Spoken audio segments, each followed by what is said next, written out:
আপনাদেরকে বলতে চাই, আপনারা রিয়েলিটি মাইনা নেন। আপনাদের আম্মু আর দেশে ফিরবে না।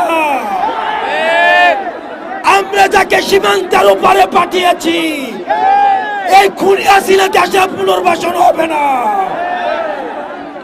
প্রিয় দেশবাসী, আপনারা জানেন গত 16 বছর এই ফ্যাসিবাদী সরকার খুনি হাসিনা প্রত্যেকটি রাজনৈতিক দলকে, ফ্যাসিবাদী শক্তিকে নির্যাতন এবং নিপীড়নের মধ্য দিয়ে তাদের থেকে ভোটাধিকার কেড়ে নিয়েছে। বিএনপি, জামাত সহ ফ্যাসিবাদ বিরোধী যতগুলো শক্তি রয়েছে, আলেম ওলামা রয়েছে, অনলাইন অ্যাক্টিভিস্ট রয়েছে, তাদের বাক স্বাধীনতাকে হরণ করেছে।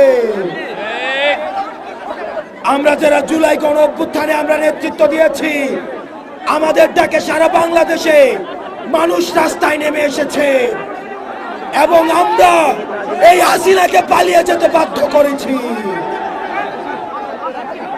আমরা এই সরকারকে বলতে চাই, আজকে 5 আগস্টের পরে আজকে এই পর্যন্ত আইন শৃঙ্খলা পরিস্থিতি এখনো পর্যন্ত স্বাভাবিক হয় নাই।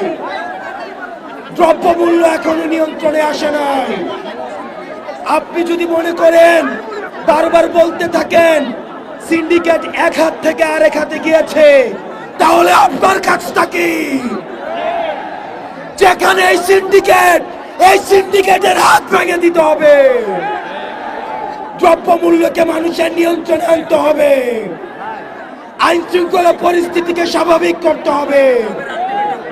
কোন বিপ্লবীর গায়ে